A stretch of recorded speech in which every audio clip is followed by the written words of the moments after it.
I'm going to show you two zero-day to expiration strategies that I've been using this week that's been working out really, really well for me so far.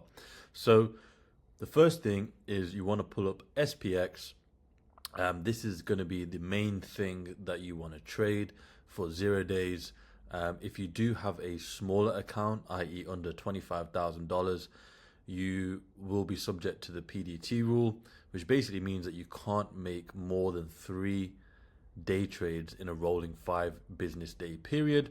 So what you can do to get around that is use /ES, which is the E-mini S&P futures.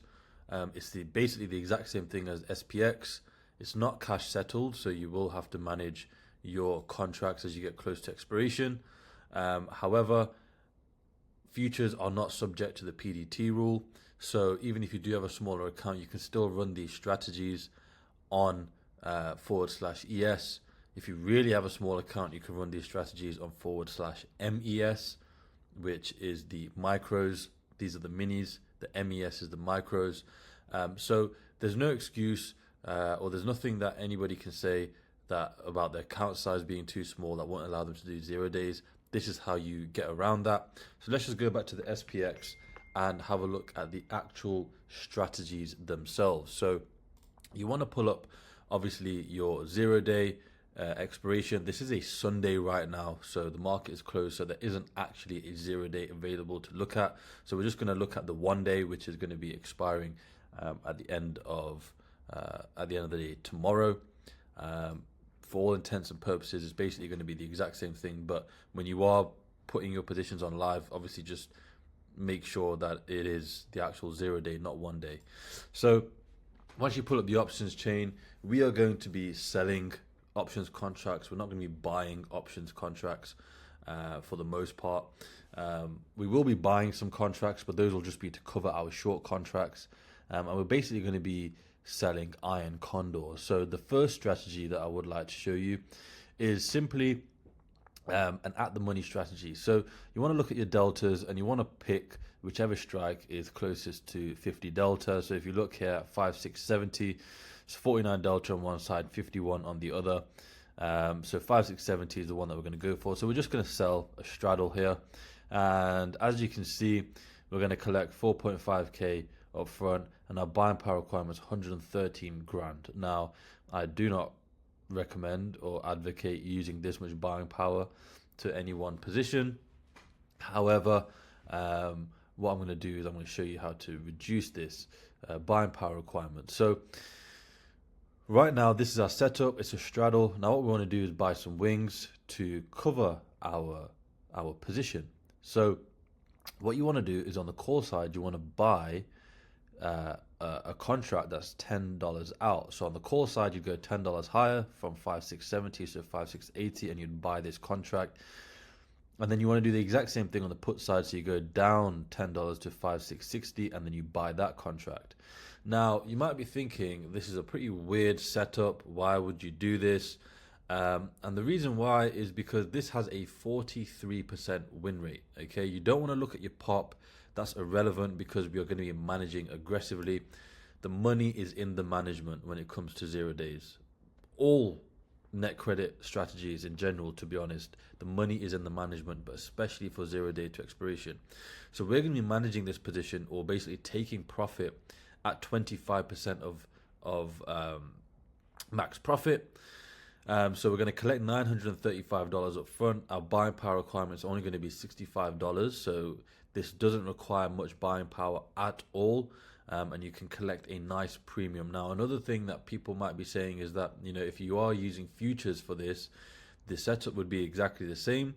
But obviously for futures, your commissions are higher. And this is another reason why this strategy works so well, because even with futures, you're collecting such a good amount of premium that your commissions aren't going to eat into your premium too much. So it's completely fine. And you're going to have a win rate of about 43% here. And you're going to have a very high average daily P&L of over, sorry, not daily P&L.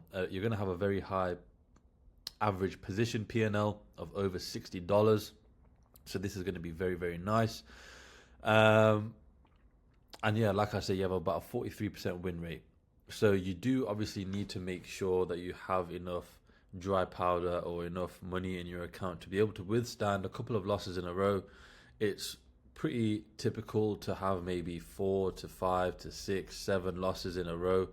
It's not going to happen all the time, obviously, but you need to make sure that you can withstand, at least 10 losses or so, a 10 loss win streak, because the win streak on this isn't the best. It's 43%, but you will have a very high average position P&L as long as you're managing at 25%. And what you typically want to do is just let your losers expire or let them go till the end of the day.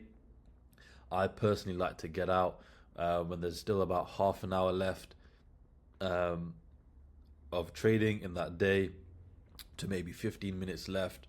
And I find that even if prices say, at 5,650, which is outside of our range here, this is a max loss type situation. But if there's still half an hour left in the day, your P&L won't actually be max loss. You might be able to get away with only taking about 25 to 50% of what your typical max loss would be. And then if you wait and all the way right up until the end of the day, then you're going to be hitting that max loss area. But if you're pretty confident that price isn't going to come back into your range, by the end, within the next sort of half an hour, the last half an hour of the day, you can just close, and instead of taking a full max loss, you can just get out at a fraction of the max loss. So that's a major key tip there. So basically, you're going to have a lot of success with this as long as you can stay in the game. And the second strategy that I'd like to show you is going to have a much higher win rate, but you're not going to make as much money because you are taking less risk. So what that looks like is looking at the expected move, which, as you can see here by this vertical orange bar, is also displayed in parentheses if your broker doesn't display it visually. So right now it's plus or minus 43.93. So what you're going to do is you're going to sell a contract at the edge of the expected move, one call, one put. So basically it's going to be a strangle instead of a straddle, and it's basically going to sell your short strikes at the expected move level, and that's typically going to be around about 20 deltas. It's going to work out to be, as you can see here, 21 deltas, 23 deltas. And then what you want to do is you want to buy some wings. Okay, so about $20 works fairly well. So if you go to $20 here, so 5, 10, 15, and 20, and you buy that, and then you go $20 out on this side, 5, 10, 15, and 20 at the 5, 7, 30. Oops, and you buy that. So as you can see now, this is an iron condor setup. The other one was an iron butterfly. This is now an iron condor.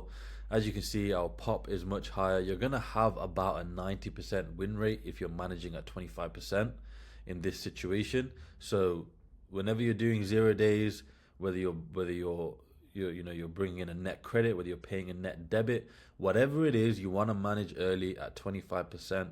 That's where you make money. You can pretty much almost do anything you want, and you'll make money as long as you're managing early. And just this is also very important information. You want to be placing these positions at the open. So I sort of wait about 5 minutes, 10 minutes at the open, just because the market sometimes does some crazy stuff.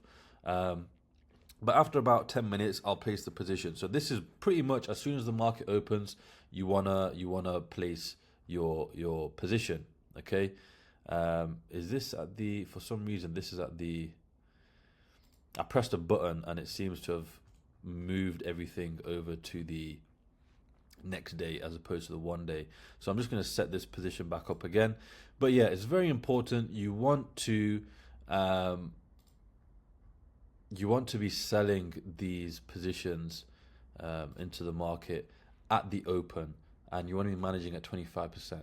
More often than not, you're going to be able to get out well before the end of the market, or the close of the market, well before the end of the day, basically, is what I'm trying to say. But in some instances, obviously in the instances where positions don't work out, you won't be able to do that, or it won't close out for you. You'll have to manually close out. But with this strategy, you will have a lower average position P&L is going to be around $20 as opposed to $60. However, you are going to have a much higher win rate. So your pop is 79%, but that's irrelevant because we're going to be exiting the position at 25% of max profit. So your actual win rate is going to be about 90%, and we're going to collect just under 700 up front, and our broker is going to require 1.3 in buying power. So this does require more buying power, but you are going to have a much higher win rate. You're taking less risk, so there will be a lower return. And these are just two strategies that have worked really well for me. Feel free to try this in your own portfolio. The key is that you need to make sure you have enough money in your account to be able to withstand some losses. Okay, so you need to be sizing your positions accordingly.